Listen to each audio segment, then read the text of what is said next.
오늘 하나님께서 우리에게 주시는 말씀은 요한일서 4장 13절에서부터 21절까지의 말씀입니다.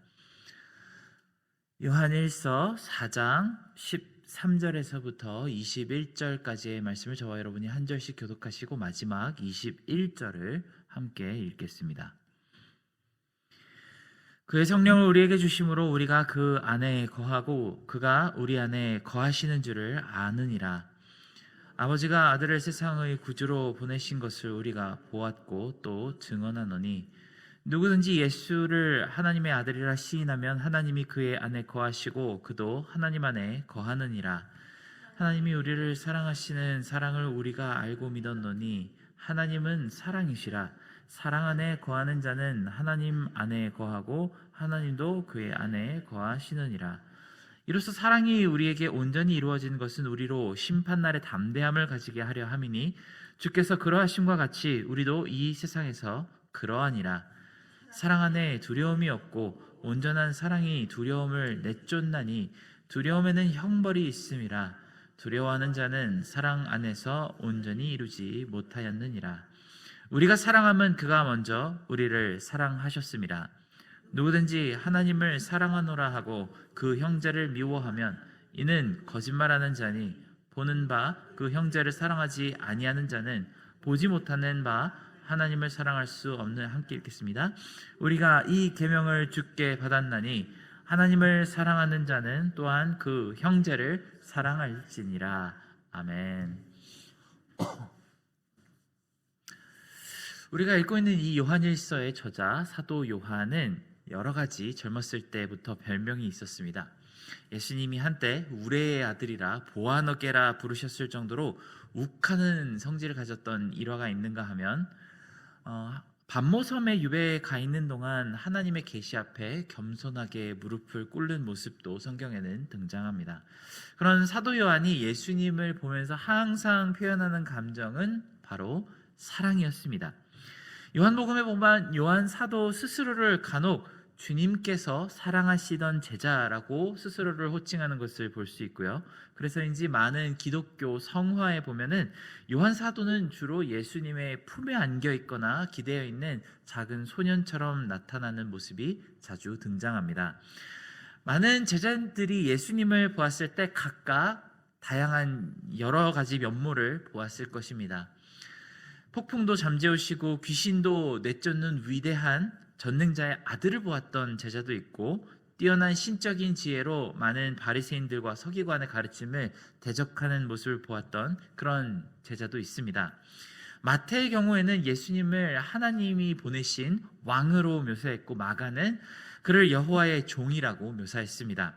누가는 참 인간으로서 하나님의 진노 앞에 대표격으로 서신 예수님을 그렸고 요한은 주님을 참 신이시자 천지를 만드신 하나님의 아들이심을 설명했습니다. 그리고 요한에게는 예수님의 형상을 통해 마주본 하나님을 사랑 그 자체라고 표현하고 있습니다. 오늘 말씀은 성경의 다른 어떤 구절보다도 더 사랑이라고 하는 단어가 자주 등장합니다. 우리가 방금 읽었던 16절이나 18절만 보아도 계속 반복되는 이 사랑이라고 하는 단어 때문에 낭독하기가 복잡할 만큼 강조되는 점이 바로 사랑입니다.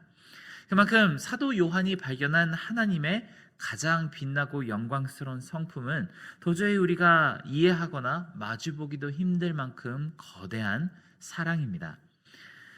요한이 말하는 이 사랑은 거의 만병통치약과도 같은 능력을 가지고 있습니다. 우리 인간적인 레벨에서 서로 말로만 사랑한다고 표현하고 잠시 따뜻한 느낌을 가지게 하는 그런 사랑과는 본질적으로 다른 실체적인 힘을 가진 것이 바로 하나님의 사랑이라고 이야기를 합니다. 하나님의 이 사랑은 우리를 죽음에서도 살리고 두려움을 완전히 내어 쫓으며 그 사랑을 체험한 사람들의 모든 형질을 바꾸어 버리는 능력을 가지고 있다고 오늘 말씀에서는 설명합니다. 여러분이 보시기에는 어떻습니까? 이 사랑이라고 하는 감정이 정말 이 정도의 능력과 힘이 있는 신의 성품으로 보고 계십니까? 아니면 사랑이란 그저 젊을 때 한순간 가슴 설레게 했지만 시간이 가고 나이가 많아지면 무뎌지는 감정으로 보고 계십니까? 우리는 이 사도 요한이 이 말씀을 전하고 있는 배경을 잠시 생각해 보아야 할 필요가 있습니다. 많은 학자들이 이 요한 1, 2, 3서가 쓰여진 시기가 아마 신약에 나오는 많은 서신서들 중에 가장 나중에 쓰여진 편지라는데 의견을 모으고 있습니다. 주후 약 85년에서 95년 사이에 쓰여졌다고 해석하는 학자들이 많습니다. 우리가 잘 알다시피 예수님께서 돌아가시고 승천하신 나이가 33세 때쯤 되시니까 요한이 이 글을 쓰는 시기는 아마 예수님께서 승천하신 지 벌써 50년에서 60년은 훌쩍 넘어간 시기라는 사실을 우리는 알 수 있습니다. 우리가 아무리 가까운 사람이나 사랑하는 사람이었더라도, 심지어 목숨을 구해준 은인이라고 할지라도 이렇게 긴 시간 동안 불타오르는 감정을 유지하기는 아마 굉장히 힘들 것입니다. 얼마 전에 저희 아들이 저에게 한번 물어본 적이 있습니다. 제가 올해 40인데요. 초등학교 선생님의 이름 하나라도 기억나는 사람이 있느냐고 저희 아들이 저에게 물어봅니다. 저희 초등학교 선생님들은 고작 30년 전에 저를 가르치시던 분들이죠. 근데 너무나도 죄송하게도 선생님의 이름이 하나도 기억이 나지 않았습니다. 그분들의 얼굴은 이렇게 가물가물 떠오르는데 이 성함이나 이 목소리가 기억나는 선생님은 하나도 없었습니다. 그분들에 대한 감정 또한 제가 오랜 시간 동안 잊어버린 지 너무 오래되었다는 사실이 떠올랐습니다. 그런데 요한이 말하는 예수님은 제가 저희 선생님들을 기억하는 것과는 완전히 다른 면모를 이야기합니다. 요한 또한 예수님의 얼굴을 뵙지 못한 지가 벌써 50년, 60년이 흘렀고 그의 음성을 듣지 못한 지도 그렇게 오랜 시간이 흘렀는데 어찌된 일인지 요한은 예수님과 함께 있을 때보다도 더 생생하고 간절하게 예수님을 사랑하는 마음이 더 커졌다는 것을 오늘 말씀을 통해 고백하고 있습니다. 그는 80세가 넘은 고령의 나이에도 여전히 예수님만 생각하면 빛과 사랑밖에 떠오르지 않는 것처럼 예수님과 하나님에 대해서 말하고 있습니다. 아마 이에는 두 가지 이유가 있을 것입니다. 예수님이 돌아가시고 부활하시고 승천하신 이후에도 요한은 끊임없이 살아계신 예수님과 함께 교제해 왔기 때문일 것입니다. 오히려 성령님의 능력으로 예수님이 세상에 계실 때보다 훨씬 더 긴밀하게 교제하고 그분의 사랑을 체험했던 것으로 보입니다. 그러니 요한은 주님에 대해 여전히 이런 사랑을 고백할 수가 있었습니다. 오늘 말씀에 보면은 요한이 설명하는 그 하나님과 예수님의 사랑에 대해서 과거형으로 표현하는 부분이 단 한 부분도 없습니다. 전부 현재형으로 하나님과 예수님의 사랑에 대해서 표현하고 있습니다. 예수님은 나에게 예전에, 그 오랜 예전에 많은 사랑을 베풀어 주셨던 분이라고 말하지 않고 지금 현재 이 시간에 나에게 하나님은 사랑이시다라고 선포하고 있습니다. 또 다른 한 가지가 이유가 있다면 이렇게 나이를 먹으며 더욱 깊어진 영적인 성숙과 신앙으로 하나님의 사랑의 실체를 더욱더 또렷하게 이해하게 되었기 때문에 오늘 이런 말씀을 쓰고 있는 것으로 우리는 이해할 수 있습니다. 주님께서 보아너게라고 부르던 시절, 젊을 때 욱하던 시절에는 깨닫지 못했던 하나님 사랑의 깊이가 이제 노년에 얻은 지혜로 바라보니까 한없이 넓고 크다는 사실을 이제서야 인지하게 되었던 것 같습니다. 하나님의 사랑이 갑자기 커진 것이 아니라 그만큼 하나님의 사랑을 담을 수 있는 이 마음의 그릇이, 그 영성의 그릇이 커졌다고 보는 것이 우리에게 이해할 수 있는 올바른 설명일 것입니다. 보이지 않는 하나님의 설명할 수 없는 그 큰 사랑이 사도 요한에게는 이 세상에 존재하는 어떤 능력이나 권세보다 훨씬 더 강력한 실체임을 고백하고 있는 것이 오늘 말씀의 본문입니다. 우리는 크리스천으로 살면서 이제까지 많은 경우 사랑에 대해서 묵상하고 실천하려고 노력도 해보고 그리고 말씀을 통해서 배워왔을 것입니다. 우리가 이해하는 이 아가페 사랑이라는 것은 어떤 실체적인 능력을 가지고 있을까요? 우리 세대의 많은 사람들은 사랑을 그저 느낌이나 감정이라고 표현을 합니다. 어떤 운명의 대상을 만났을 때 귓가에 종소리가 들리는 느낌이라고 표현하는 노래 가사도 있고, 삶을 행복하게 만드는 느낌이라고 말을 하기도 합니다.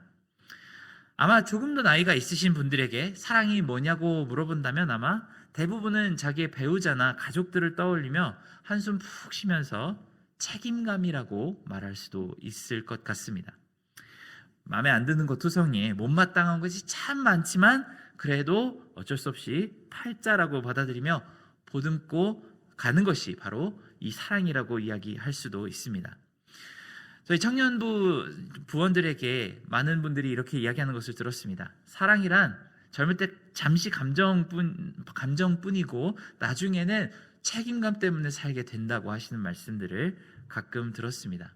근데 사실 저도 이렇게 제 인생의 스테이지에서 보면은 이 감정과 책임감의 중간 어디쯤을 지나고 있는 것 같습니다.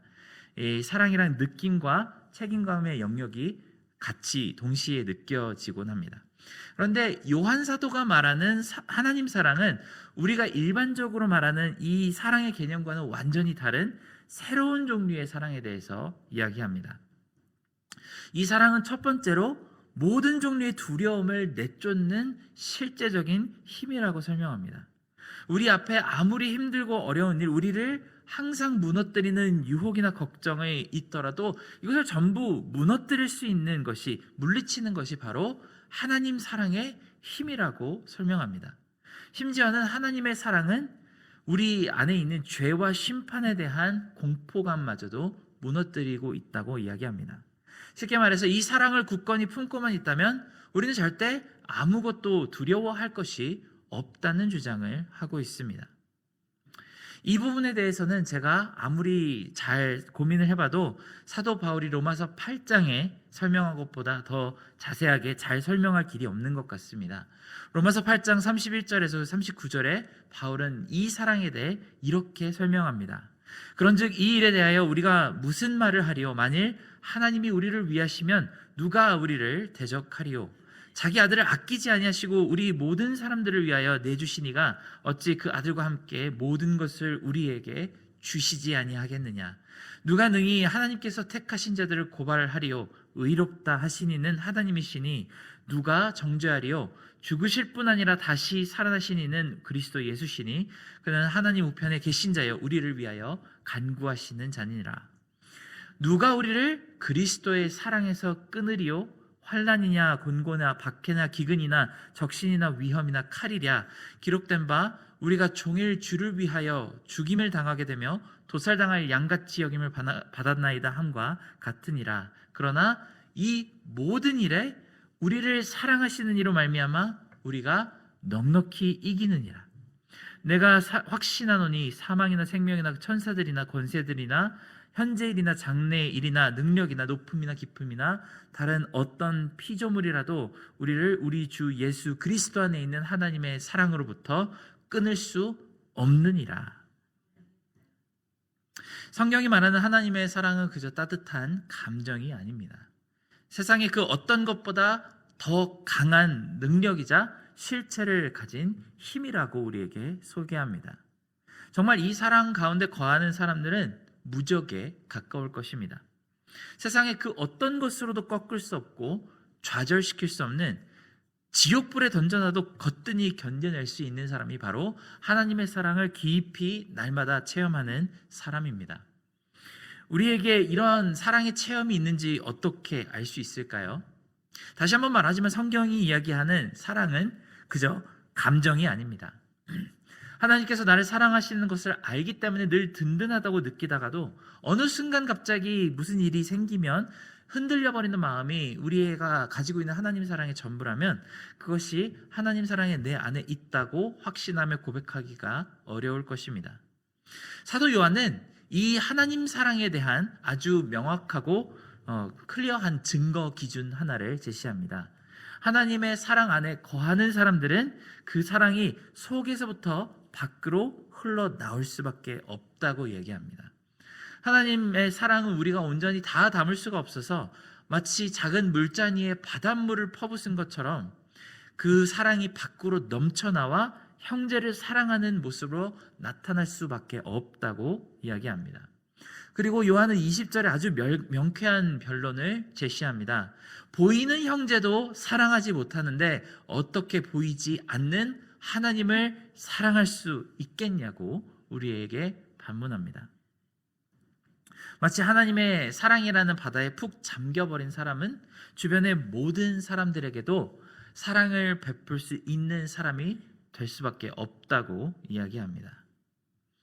우리가 만약 이렇게 형제를 사랑하려고 한다면 먼저 이 안에 내 자신의 마음속에 하나님의 사랑이 실체적으로 그 능력으로 살아 숨쉬고 있는지를 먼저 살펴봐야만 하겠습니다. 마치 우리가 하나님을 생각할 때 제가 제 기억 속에 초등학교 선생님들을 떠올리는 것처럼 희미하거나 빛바랜 추억으로 생각하게 된다면 오늘 당장이라도 하나님의 사랑을 다시 확신하고 확인하는 그런 순간이 필요할 것입니다. 오늘 당장 떠오르는 아침 햇살과도 같이 명확한 실체로 하나님의 사랑을 바라보고 있는지, 그래서 50년, 60년이 지나도 더 강력한 하나님에 대한, 예수님에 대한 사랑을 고백하는 요한과도 같은 그런 마음을 우리가 가지고 있는지 함께 살펴보기를 원합니다. 지금 이 순간 우리 모두에게 힘있게 역사하시는 우리 하나님은 사랑이십니다. 함께 기도하겠습니다. 하나님은 사랑이시다라고 하는 그 말씀을 우리가 오늘 하루 깊이 체험하기를 원합니다. 우리가 빛바랜 사진처럼 하나님의 사랑을 그저 옛날 내가 한참 어려웠을 때 구해주신 그 스토리로서 경험하는 것이 아니라 오늘 지금 역사하시고 살아서 나와 함께 하신 예수 그리스도와 함께 날마다 새로운 하나님의 사랑을 경험할 수 있게 도와주시옵소서. 그리고 진심으로 우리가 기도드리는 것은 그 사랑이 우리의 마음속에만 머물러 있지 말고 우리의 꼭대기까지 채우고 넘쳐 흘러서 우리 주변에 있는 많은 형제와 자매들을 정말 넉넉히 품어낼 수 있는 그런 하나님의 사랑을 닮은 사람들이 될 수 있게 도와주시기를 원합니다. 모든 은혜 감사드리며 예수님의 이름으로 기도드렸습니다. 아멘.